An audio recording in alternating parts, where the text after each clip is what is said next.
வார்த்தைக்காக நாங்கள் ஜெபம் செய்து நாங்கள் வார்த்தையை கடந்து செல்வோம். எல்லாரும் கண்களை மூடி நாங்கள் ஜெபம் செய்வோம். தேவன் உங்களோடு பேசட்டும்.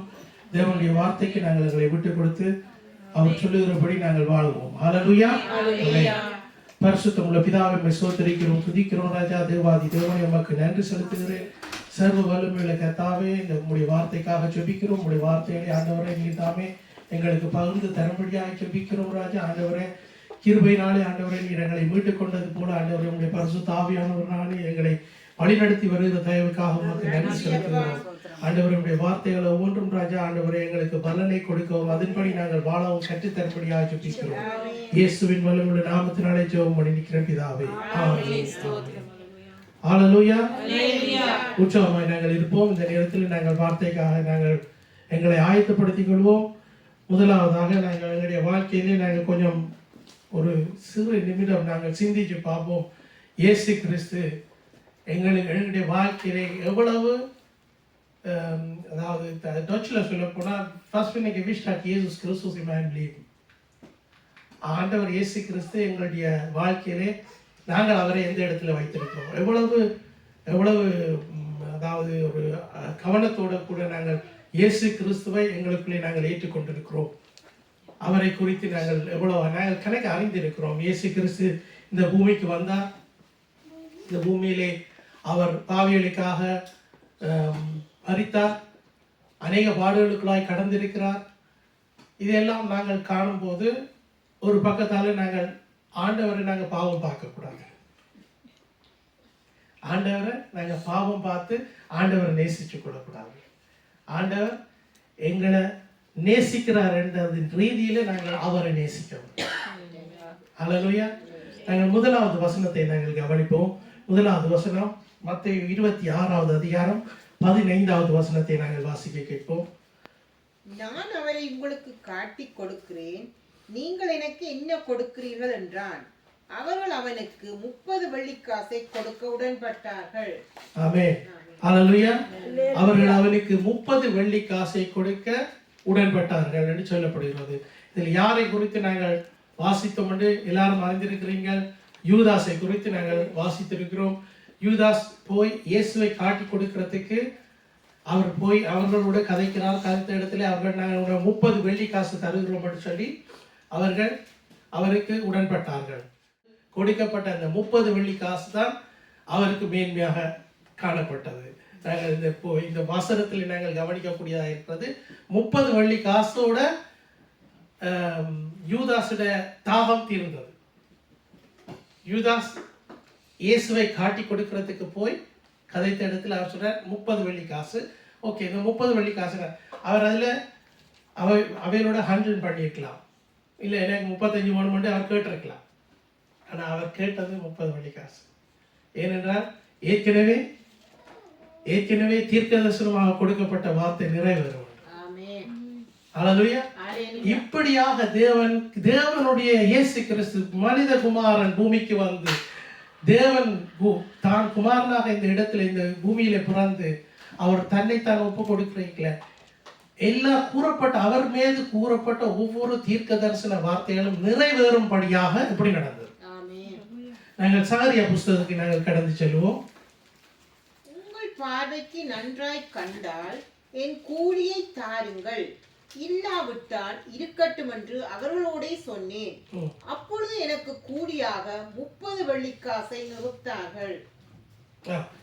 30 வெள்ளிக்காசை அந்த இடத்திலே நிறுத்தி கொடுக்கிறது. இது ஏற்கனவே தீர்க்கதரிசியாக கொடுக்கப்பட்ட இந்த வசனத்தை நாங்கள் தனியாக அந்த புத்தகத்தில் இருக்க வசனத்தை நாங்கள் பார்க்குறோம்.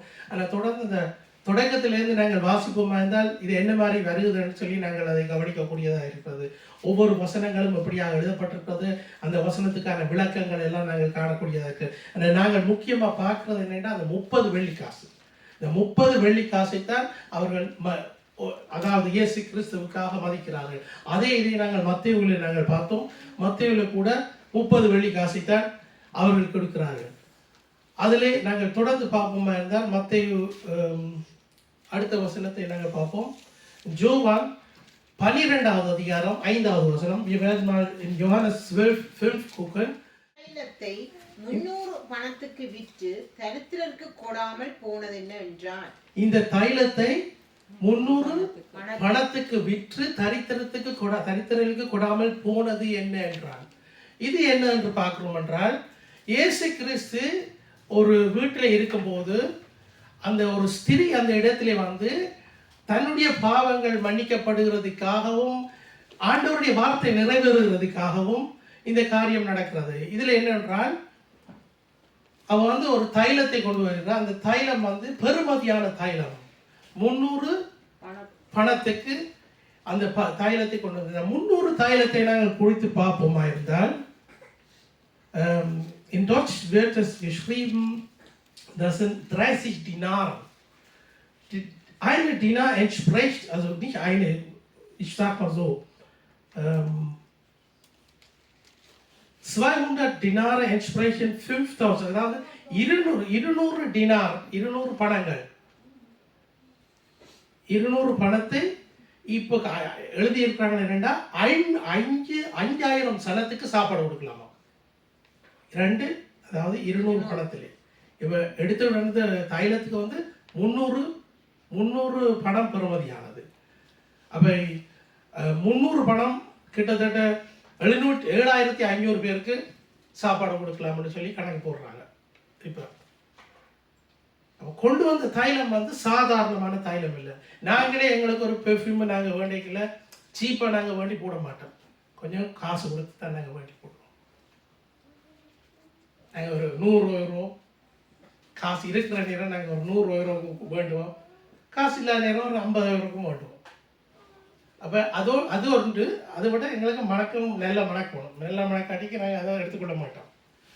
பாருங்கள், அந்த ஸ்திரீ கொண்டு வந்து ஆண்டவர் இயேசு கிறிஸ்துனுடைய பாதத்தை தன் கண்ணீரினாலே நனைத்து தன் தலையினாலே அதை துடைத்து ஆண்டவருக்கு அந்த தைலத்தை ஆண்டவருடைய பாதத்திலே போடுகிற காரியத்தை நாங்கள் கவனித்தோம்.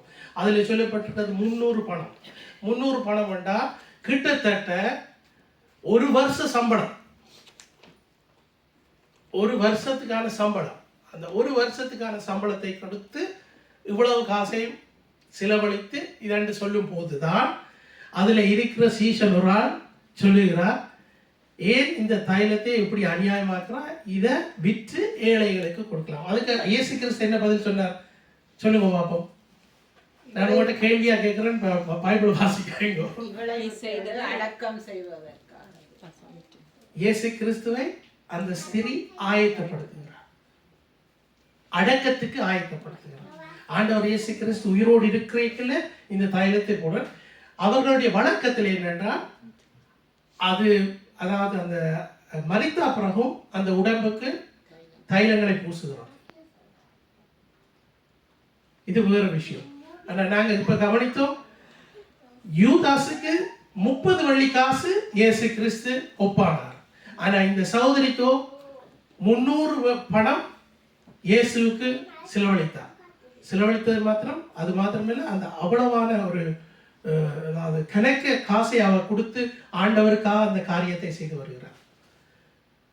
இதில் நாங்கள் பார்க்கிறோம் என்னென்றால், காசோட நாங்கள் ஆண்டவரை ஒப்பிட்டு பார்க்கிறோம். நாங்கள் அடுத்த வசனத்தை நாங்கள் கவனிப்போம். பிலிப்பியருக்கு எழுத வசனத்தை நாங்கள் பார்ப்போம். பிலிப்பியர் 2வது அதிகாரம். தம்மை தாமே வறுமையாக்கி அடிமையின் ரூபம் எடுத்து மனுஷ சாயலானார். தம்மை தாமே வறுமையாக்கி.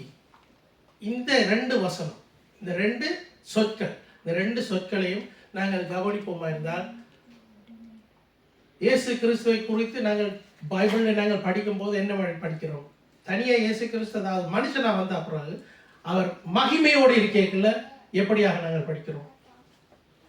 வானதூத சேனையெல்லாம் போற்றி பாடுகிறது, ராஜாதி ராஜன், யூத ராஜசிங்கம், தேவ ஆட்டுக்குட்டி, இந்த உலகத்தில் இருக்க சகலருடைய பாவங்களையும் சுமந்து தீர்க்கிறது ஆட்டுக்குட்டி. யோவான் ஒரு இடத்திலே, அதாவது இயேசு கிறிஸ்து ஞானஸ்தானம் எடுக்கிறதுக்கு வரைக்குள்ள யோவான் என்ன மாதிரி சொல்லுகிறார்? இந்த இந்த உலகத்தின் பாவங்களை சுமந்து இருக்கிற தேவாட்டுக்கு அவருடைய பாதரட்சியை நான் அவுக்கிறதுக்கு நான் பாத்திரன் அல்ல. அவருடைய பாதரட்சியை அவுக்கிறதுக்கு நான் பாத்திரன் அல்ல. அப்படிப்பட்டவர் தன்னை தானே வெறுமையாக்குகிறார், அடிமையின் ரூபம் எடுக்கிறார். நாங்கள் அடிமைகளை குறித்து நாங்கள் வாசிப்போம் என்றால் யாத்திரையாகும் புத்தகத்தில் நாங்கள் வாசிக்கலாம். யாத்திராம புத்தகத்திலே ஒரு அடிமை எப்படியாக இருக்க வேண்டும் என்று சொல்லி நாங்கள் கவனிக்கலாம். ஏன் கணக்கவனா இஸ்ரவேல் கூட அடிமைகளாகத்தான் இருந்தார்கள் எங்க எகிப்தில். தேவன் இயேசு கிறிஸ்துவானவர் அடிமையின் ரூபம் எடுக்கிறார். இதை நாங்கள் கவனிக்கலாம். எங்கடா கிறிஸ்து பிறந்தது கூட எங்க பிறந்திருக்கிறார்? ஒரு சாதாரணமான ஒரு மாட்டுக்கொட்டில். நான் கிறிஸ்மஸுக்கு நான் மெசேஜ் கொடுக்கல. நான் சொன்னேன், அதாவது இப்பத்திய காலத்தில் நாங்கள் ஜீவித்து கொண்டிருக்கிற காலத்தில் ஒரு பாடகர் வர்றேன்னா அவருக்கு ஒரு ரெட் கார்பெட்டும் ஒரு பெரிய பென்ஸ் காரும் கொண்டு வருவாங்க. ஒரு மாஸ்டர் ஒரு பிரசிடென்ட் வர்றாருனாலும் அவருக்கும் ஒரு ரெட் கார்பெட், ஒரு பெரிய ஒரு அதாவது குண்டு துளைக்காத வாகனம், புல்லட் ப்ரூஃப் வாகனம் கொண்டு வருவாங்க. மேகா சர்ச்சஸ் பாஸ்டர்ஸுக்கும் ரெட் கார்பெட்டும் அவளுக்கும் அவ்வளவு பாதுகாப்பு, அவளுக்கும் 4-5 வாகனங்கள் கொண்டு வருவாங்க. ஆனால் கிறிஸ்து எப்படி சாதாரணமாக பிறந்தார் என்று உலகம் எங்களுக்கு காண்பிக்குது. அது மாத்திரமில்லை, அவர் அடிமையின் ரூபம் தான் எடுத்தார், பிரச்சனை இல்லை. ஆனால் இதுக்கு மேலாக உலகம் எங்களுக்கு காண்பிக்கிறா அவர் ஒரு உதவியும் இல்லாமல் ஒரு இதுவும் இல்லாமல் பிறந்தார். லூக்கா புஸ்தகத்தில் எழுதப்பட்டிருக்கிறது வானதூத சேனையெல்லாம் ஆண்டவர் பிறக்கும் போது அந்த இடத்துல இருந்தது. பைபிளில் நாங்கள் வாசிச்சோம்னா எங்களுக்கு வடிவாக்கலாம். லூக்கா புஸ்தகத்தில் நாங்கள் வாசிப்போமா இருந்தால் வானதூத சேனையெல்லாம் அந்த இடத்துல வந்தது. வானதூத சேனையை குறித்து நாங்கள் சும்மா ஒரு சின்ன ஒரு இன்ஃபர்மேஷன் உங்களுக்கு தரேன். இயேசு கிறிஸ்து ஒரு இடத்துக்கு போகிறார். அந்த இடத்துல போற போது அந்த இடத்துல ஒரே ஒரு மனிதன் தான் இருக்கிறார். அந்த மனிதனுக்குள்ளே கணக்க பிசாசுகள் இருந்தது. அந்த இடத்துல கணக்க பிசாசுகள் இருந்த நிமித்தம் அவன் சொல்றான், அவருடைய பேரை அவர் கேட்கும் போது அவர் சொல்லுகிறார், என்னுடைய பேர் லெகியோன் சொல்லி. லெகியோன் டொச்சில் சொல்றான், ஆனா லேகியோன் சொல்லி சொல்லுறாங்க.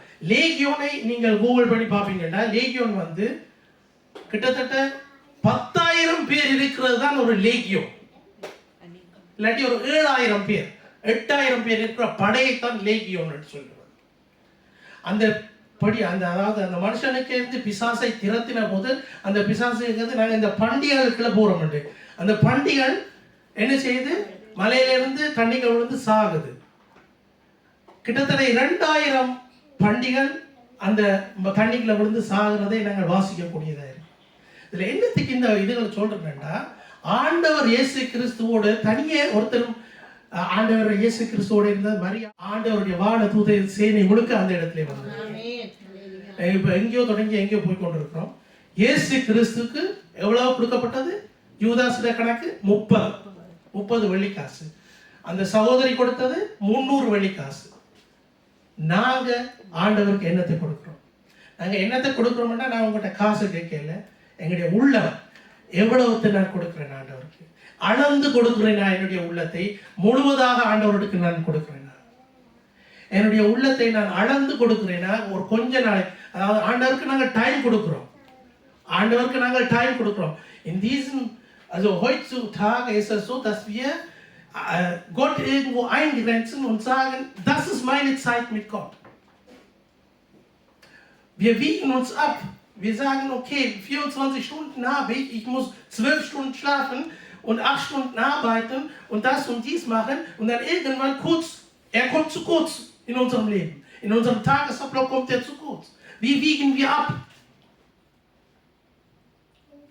Es wird nicht so geschrieben, dass du mit Gott solche Deals machen solltest. அதாவது ஆண்டவர் கிறிஸ்து இயேசு கிறிஸ்து உன்னை படைத்த தேவனோட நீ இப்படியான ஒரு வாழ்க்கைக்குள்ளாக கடந்து போக சொல்லி ஆண்டவர் உங்களுக்கு எழுதி தர இந்த பைபிள்ல.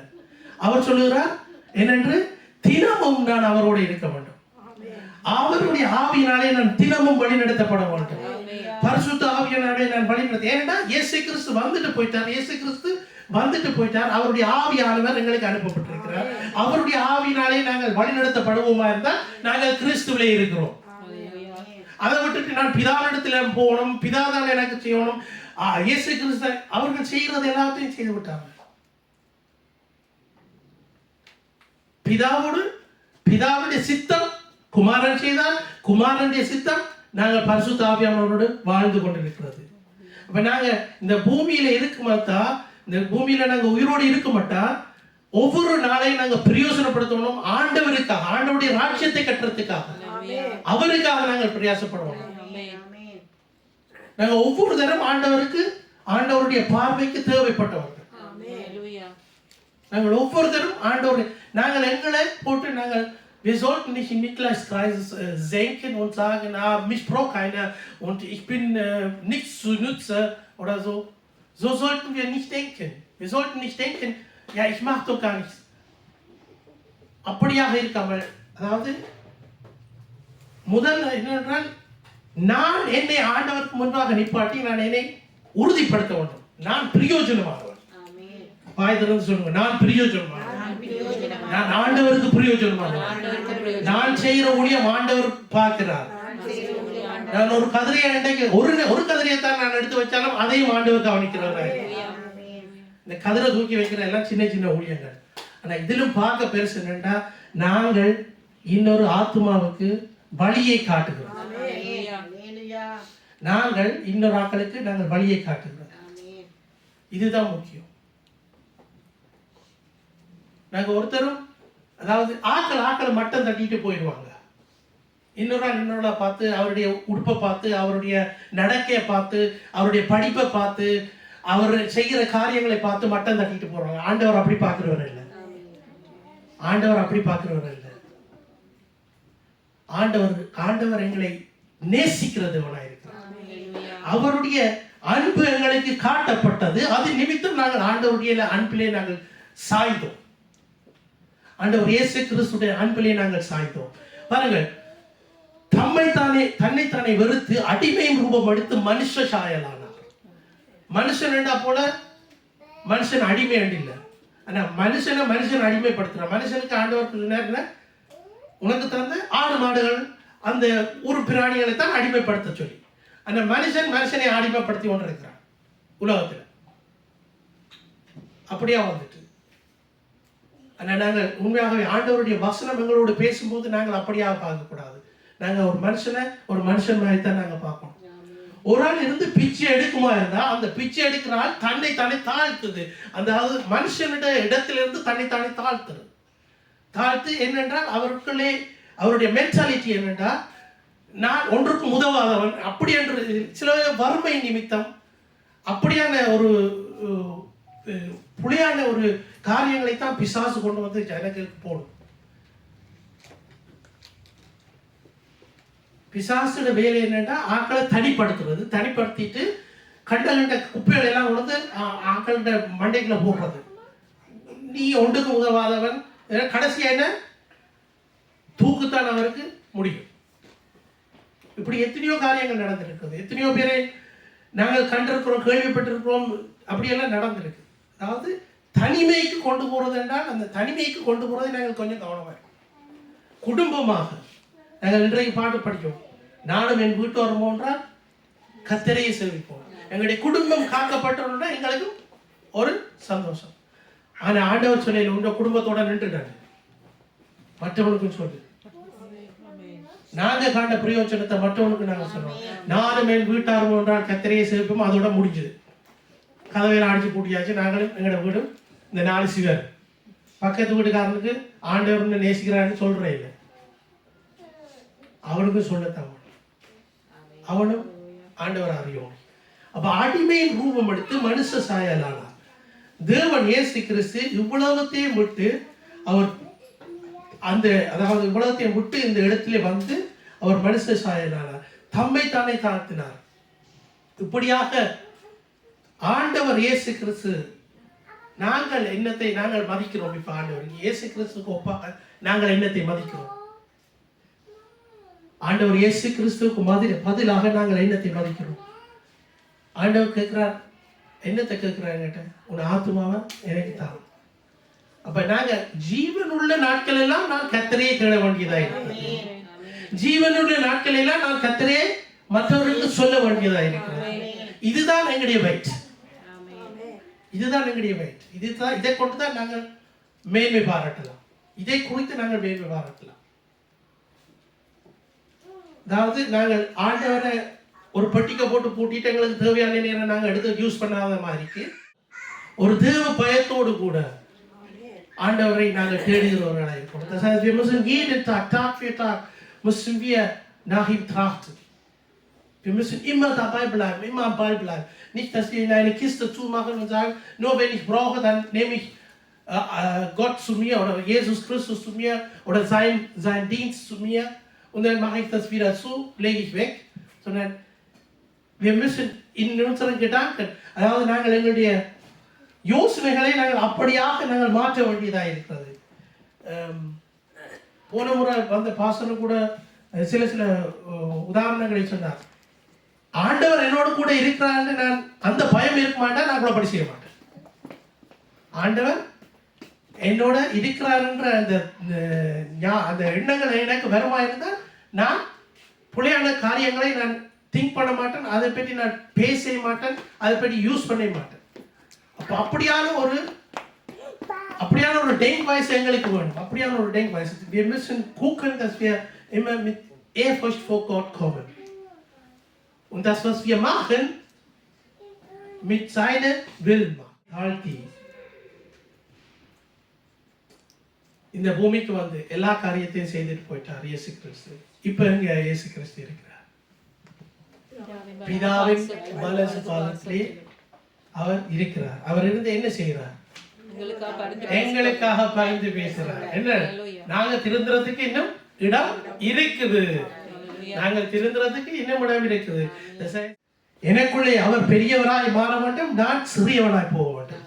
எனக்குள்ளே இருக்கிறதான கோபங்கள், எனக்குள்ளே இருக்கிறதான வேட்டிமைகள், எனக்குள்ளே இருக்கிறதான பெருமைகள், என்னை குறித்தோ என்னுடைய நான் எங்கேருந்து வந்தனோ என்னுடைய படிப்பை குறித்தோ நான் செய்கிற ஏதாவது ஒரு காரியங்களை குறித்து இருக்கிறதான பெருமைகள் எல்லாம் என்னை விட்டு போக வேண்டும். இதுதான் தம்மை தாமே வெறுமையாக்கி அடிமை ரூபம் எடுத்து எங்களை தாழ்த்தி நாங்கள் ஆண்டவரிடத்துல நாங்க போகணும்டா நாங்க மேட்டிமையோட நாங்க ஆண்டவர்கிட்ட வரையலாது.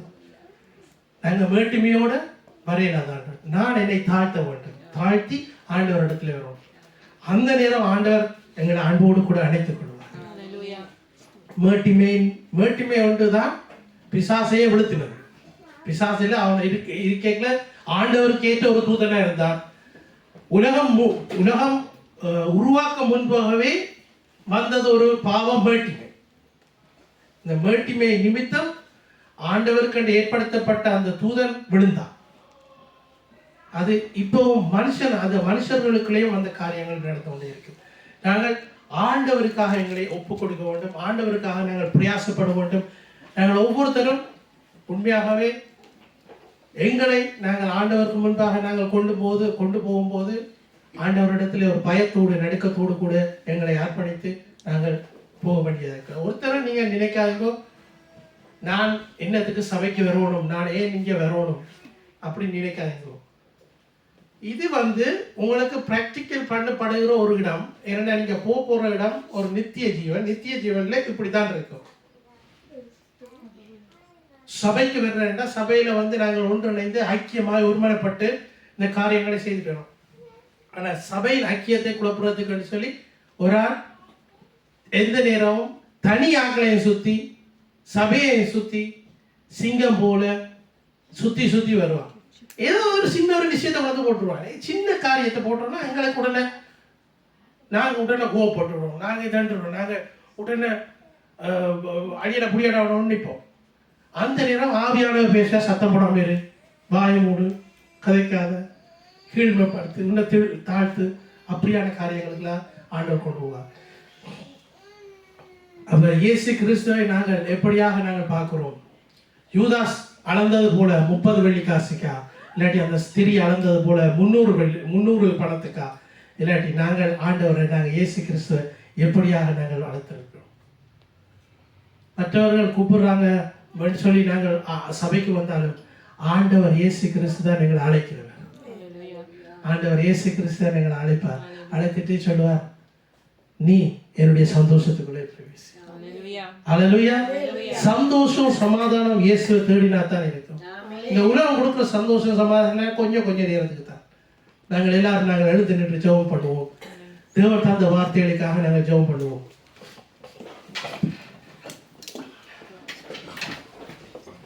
எல்லாருமாக நாங்கள் எழுந்து நாங்கள் ஜெபம் பண்ணுவோம். தேவன் தாமே எங்களுக்கு இந்த வார்த்தைகளை தந்தார். அது மாத்திரமல்ல, நாங்கள் தேவனிடத்தில் நாங்கள் சில நேரத்தில் ஆண்டவருடைய வசனம் பேசிக்கல நாங்கள் எங்களை ஒப்பு கொடுக்க வேண்டும். அல்லேலூயா. நாங்கள் எங்களை திரும்பவுமாக அவருடைய கரத்திலே ஒப்பு கொடுப்போம். அவர் எங்களுக்காக பரிந்து பேசுகிற தேவனாக இருக்கிறார். நாங்கள் இந்த நேரத்திலும் எங்களை தேவனுடைய கரத்திலே ஒப்பு கொடுத்து நாங்கள் ஜெபம் செய்வோம். சோத்திரம் ஆண்டவரே, உம்மை சோதரிக்கிறோம், துதிக்கிறோம் ராஜா. சர்வ வல்லமையுள்ள கர்த்தாவே, உம்மை நன்றியோடு சோதரிக்கிறோம், துதிக்கிறோம். ஆண்டவரே, நீர் எங்களுக்கு தந்த வசனத்துக்காக நன்றி. ஆண்டவரே, நீர் எங்களோடு பேசினதுக்காக நன்றி சுவாமி. ஆண்டவரே, நாங்கள் இன்னுமாய் உம்மை கிட்டி சேர ஆண்டவரே, ஆண்டவரே உம்மோடு கூட நாங்கள் வாழ கட்டி தரும்படியாக ஜெபிக்கிறோம். பரிசுத்த ஆவியானவரே, நீர் எங்களை வழி நடத்தும்படியாக ஜெபிக்கிறோம். பரிசுத்த ஆவியானவரே, நீர் தாமே எங்களோடு கூட இருந்து எங்களை பாதுகாத்து எங்களை வழி நடத்தி உம்முடைய சத்தியத்திலே வழி நடத்துகிறதுக்காக உமக்கு நன்றி செலுத்துகிறோம் ராஜா. கர்த்தாவே, உம்மை சோதரிக்கிறோம், துதிக்கிறோம் ராஜா. உமக்கு நன்றி செலுத்துகிறோம். ஆண்டவரே, இந்த கேட்ட வார்த்தைகள் ஒவ்வொன்றையும் ராஜா நாங்கள் அதன்படி நடக்க நீர் எங்களுக்கு கற்றுத்தரும்படியாக ஜெபிக்கிறோம் ராஜா. ஆண்டவரே, உம்முடைய வார்த்தைகள் எங்களோடு பேசினதுக்காக நன்றி செலுத்துகிறோம். நன்றியோடு உம்மை சோதரிக்கிறோம். இயேசுவின் நாமத்தில் ஜெபம் பண்ணி நிற்கிற பிதாவே, ஆமென், ஆமென்.